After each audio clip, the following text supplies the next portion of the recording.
روجه او ابلیس د الوات سره روجه او ابلیس د الوات سره تړلې خو بیا مو په ژوند کې شیطانان دي مولوي صاحب او ته وګوره کتاب کې خان به ټول عمر خانې کړي ته وګوره کتاب کې خان به ټول عمر خانې کړي نهر لوږې ټولې د دهقان دي مولوي صاحب او دا ستا په ترجمه کې کمزوري ده که پتا کې دا ستا په ترجمه کې کمزوري ده که پتا کې دا خلک او مذهب مشت و ګریوان دي مولوي صاحب او چې ساتلی ژوندون د خپلو وینو په بدل دی غریب دي خو خوددار افغانان دي مولوي صاحب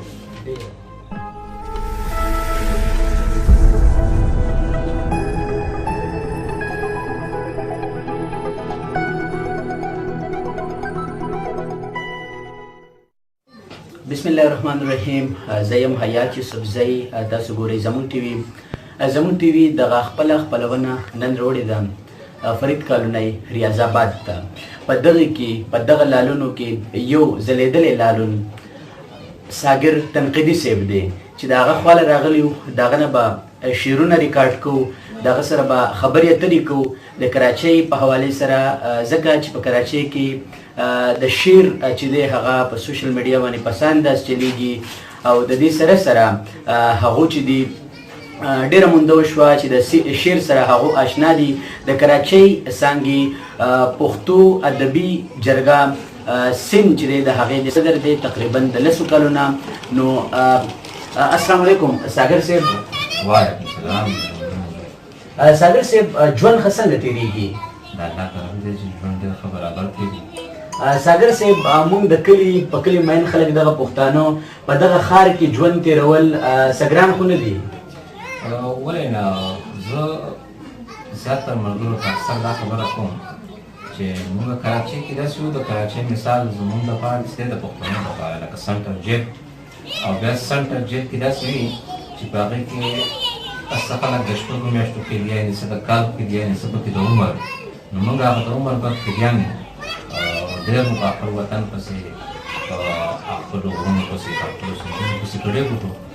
چونکې مجبوري ده، غریبي ده. نو په دې ښار کې دا ښار چې دی د غریبانانو مور ده. ساګر صاحب په دغه ښار کې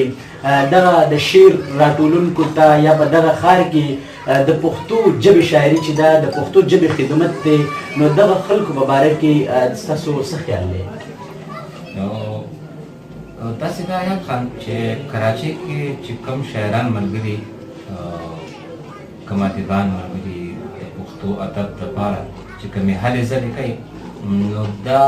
د پټې د کابل او د پېښور زه ورته د هغو نه زیاتې ځکه وایم چې هغې په خپله خاوره په خپل وطن په خپلو خلکو کې ډېره دي.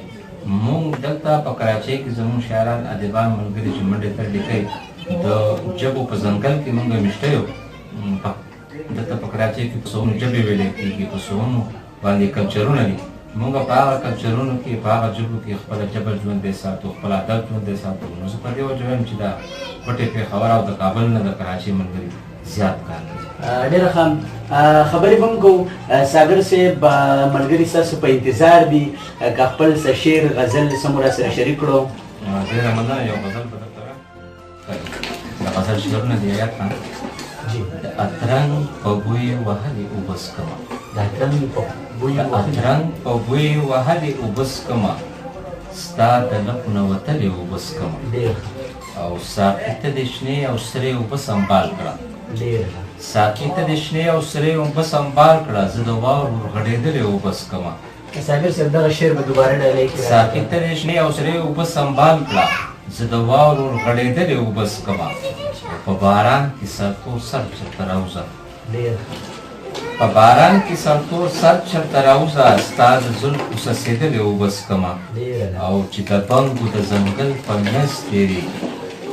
چې د بنګو د ځنګل په منځ تېرېږي، خپل وطن کې بنګېدلې اوبه څکمه. او ما به خاوره د نړۍ خلک غلام کړي، ما به خاوره د نړۍ خلک غلام کړي، زه د کاڼو شرنګېدلې اوبه څکمه. او کراچۍ ده د باران خړې اوبه دي، کراچۍ ده د باران خړې اوبه دي، غریبي د ړپېدلې وبس کمه ساګر صاحب دغه شعر به راته ډېره وایي. کراچۍ ده د باران خړې اوبه دي غریبي ده ړپېدلې وبس کمه او بخارات دي چې هم واورې هم باران شي بخارات دي چې هم واورې هم باران شي د ساګر نه الوتلې وبس کمه. ډېره له ساګر صاحب د کراچۍ په هکله بیا د اوبو په هکله ډېر زبردست شعر وي. دې سره که څه دې نور شریک کړو. یو به درته یو نظم ووایم چونکې موږ مخکې د کراچۍ خبره وکړه نو د کراچۍ دا یو ماورا نظم دی جایزه د جایزې د عنوان د لاندې دی چې د ښارونو جایزې واخلو او ښه په هر ښار باندې نظر وزغلو یک په خپل ګریوان کې هم وګورو ته پېښور د نورو کم نه ګڼې ته پېښور ته پېښور وایې خو زما ستا د پېښور نه ګله بلها ګیلې بلها شکوې په زړه دي زه به اول د بمبای مسافر زه به ډیلي ته په یو ساه رسېدم چې ډکول دوزخ د خېټې شرط و ستا پېښور په هغه وخت کې ومو چېرته زما لمن نیولې نه ده چې ای زما د تن یا زبینه بچی ته په ډوډۍ پسې ځان ولې ورکې راځه زما سره د څه کمی دی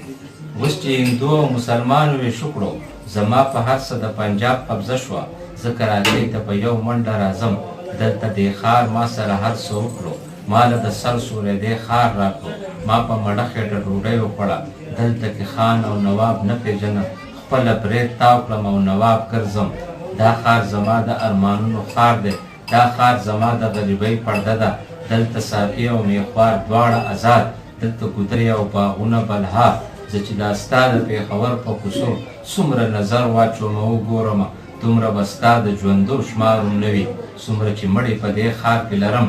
د شهیدانو شمېر مو هم ډېر دی منم چې دغه پېښور زما او ستا شریک دی منم چې دغه پېښور مو د سکون پېښور منم چې دغه پېښور مو تاریخي پېښور خو نه یې ته په خپله غېږه کې وده کړې چېرته او نه یې ما ته د مړې خېټې ډوډۍ راکړه پېښور ټیک ته پېښور دی که نه خو کراچۍ خو د ښارونو مور ده.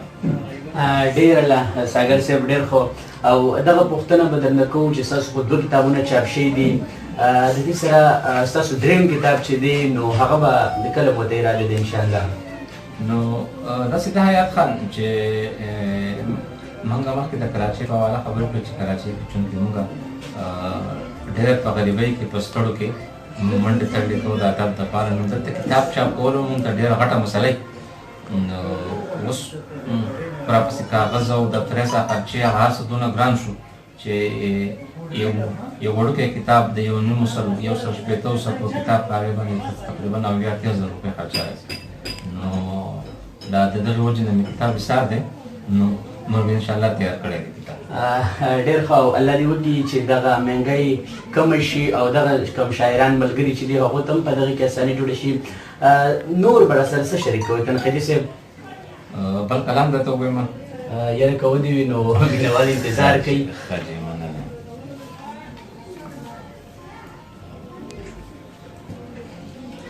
لشې لشې باڼۍ کافران دي مولای صاحب تارونه یې چیړلي د ایمان دي مولای صاحب خالونه دي او زلفې دي او شونډې دي او خلک خالونه دي او زلفې دي او شونډې دي او خلک د سور دوزخ په لاره ټول روان دي مولای صاحب او هم دلته انسانان د زهرو ډک دي او چیچل کړي هم دلته انسانان د زهرو ډک دي او چیچل کړي په قبر کې خو لوی لوی ښاماران دي مولای صاحب او روجه ده او ابلیس د الوات سره تړلی روجه ده او ابلیس د الوات سره روجه ده او ابلیس د الوات سره تړلی خو بیا مو هم په ژوند کې شیطانان دي مولای صاحب او ته وګوره کتاب کې خان به ټول عمر خانې کړي ته وګوره کتاب کې خان به ټول عمر خانې کړي نه هرې لوږې ټولې د دهقان دي مولای صاحب او دا ستا په ترجمه کې کمزوري ده که پتا کې دا ستا په ترجمه کې کمزوري ده که پتا کې دا خلک او مذهب مشتو ګریوان دي مولای صاحب او چې ساتلی ژوندون د خپلو وینو په بدل دی ساتلی ژوندون د خپلو وینو په بدل دی غریب دي خو خوددار افغانان دي مولوي صاحب او په سر لاس راکاږه د جنګونو نه قلار کا